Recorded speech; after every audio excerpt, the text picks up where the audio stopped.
Welcome back to the Explainer. Today, we're looking at the umami illusion, rethinking taste classification. For literally thousands of years, the culinary and scientific worlds totally agreed on this very exclusive club. Sweet, sour, salty, and bitter. They were the undisputed basic tastes. That was just the law of the land, right? Well, that is until a mysterious savory flavor profile called umami burst onto the scene and eventually crashed the party to join the list. But what if I told you that our understanding of this famous fifth taste might actually be fundamentally flawed? Okay, let's just dive right into this. Because today, we're challenging the settled science. We're looking at a fascinating new analysis that asks a highly disruptive question.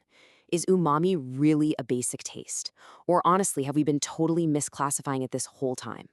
To figure this out, we first got to look really closely at what exactly umami is. So, the absolutely crucial point here is understanding umami on a chemical level. It isn't just some vague sense of, savoriness. Umami is primarily the taste of free L-glutamate. That's an amino acid naturally found in stuff like tomatoes, seaweed, and aged cheese. But there's a really cool biological trick to it. The taste is powerfully magnified by a synergistic reaction when it gets combined with ribonucleotides, like IMP, which you typically find in meats. Think about your absolute favorite slow-simmered bolognese sauce. That incredible mouth-watering richness. That's this exact chemical reaction happening right there on your tongue. But does a cool chemical reaction automatically make something a basic taste? Well, to answer that, we have to go back in time. Evolutionary biology tells us that the classic basic tastes actually evolved as a rapid pre-ingestive detection system. It was essentially an immediate and honestly pretty ruthless swallow or spit detector for our ancestors. Sweet meant quick energy. Bitter, that was a blaring alarm bell for lethal toxins. Sour warned us about spoiled food, and salty helped us maintain our body's electrolyte balance. These basic tastes were literally immediate survival tools. And because of that super specific biological purpose, scientists don't just hand out the title of basic taste to any pleasant flavor. No way. There is a very strict 7-step scientific audit a flavor has to pass. It needs distinct effective stimuli, an evolutionary benefit, dedicated taste receptors, neural transmission to the brain, perceptual independence from other tastes, a hedonic, meaning pleasure response, and finally, it absolutely must induce physiological or behavioral responses. The whole shebang. Okay, so let's put umami through this biological audit. At first glance, umami's resume looks absolutely spectacular. It easily passes the first few biological tests. It's got unique stimuli and L-glutamate and MSG. We have dedicated receptors right on our tongues, perfectly designed to catch these exact molecules. They're known as T1R1 and T1R3. And when those molecules bind, there's a totally clear neural transmission where specific cranial nerves fire signals straight into the brain. So biologically speaking, it looks like a total slam dunk, right? But hold on, because here's where the science gets really, really interesting. There is a major glitch in umami's resume. Specifically, it's right there at criteria number 5, perceptual independence. See, for a taste to be considered basic, it has to stand completely alone in your mind.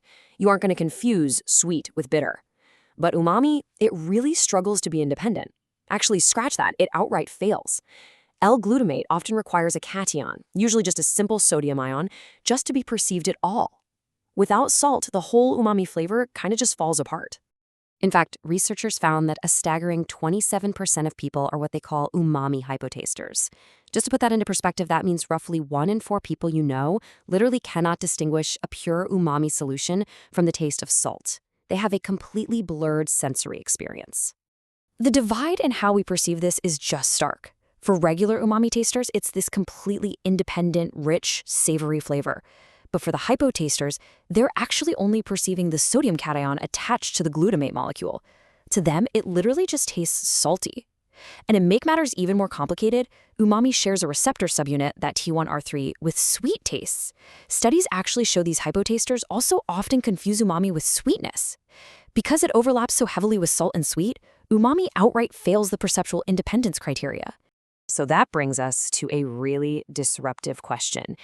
If umami fails the basic taste test, if it isn't a true basic taste functioning as an immediate swallow or spit detector, then what is its true purpose in our bodies? Why on earth do we have these highly specific receptors for it?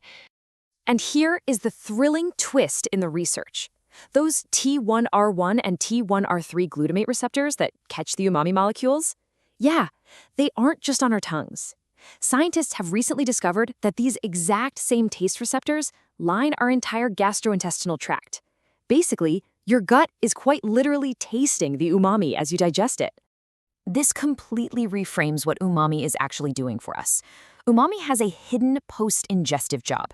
When those receptors down in your stomach and intestines detect L-glutamate, they trigger the release of a digestive hormone called cholecystokinin, or CCK. This hormone actually slows down gastric emptying and sends these powerful signals back to your brain to increase satiety. You know, that feeling of being totally full and satisfied. So umami's real magic happens long after you've actually swallowed your food. This builds a completely new model for how we understand human senses. When scientists map out the rigorous branching paths of taste classification, you can see how a flavor is evaluated step by step. If it passes every single test, like sweet, sour, salty, and bitter, it stays firmly categorized as a true basic taste. But if it fails perceptual independence, but still creates powerful post-ingestive physiological responses, like umami does, it gets filtered down into an entirely new proposed category. And that brings us to a brand new scientific classification, elementary tastes. The researchers propose that umami, along with the taste of fat, belongs in this new subclass. These are tastes that might have some presence up in the mouth, but their primary evolutionary function is post-ingestive. They exist to regulate our digestion, manage hormone release, and control physiological responses like our appetite over the long term. Basically, your stomach is doing complex, long-term math on the food you eat. We are looking at a massive paradigm shift here. The old paradigm of basic tastes, sweet, sour, salty, and bitter, are pre-ingestive. Think of them as the quick security guards of the mouth, forcing an immediate decision to swallow or reject. But then we have the new paradigm of alimentary tastes, like umami, fat, and potentially others like kokumi. These are more like the project managers of the gut. They are strictly post-ingestive, tasked with the long-term regulation of digestion and satiety. It completely changes how we think about a delicious, savory meal, doesn't it? Our bodies are running incredibly complex background processes that we are barely even conscious of. So I want to leave you with this provocative thought. If umami is secretly communicating with your digestive system to control your appetite, what else is your gut secretly tasting right now? Are hidden elementary tastes for fat or maybe even complex carbohydrates silently manipulating your physiological responses every single time you eat? It's an absolutely fascinating frontier in sensory science. Thank you so much for joining me for this explainer, and keep your curiosity hungry.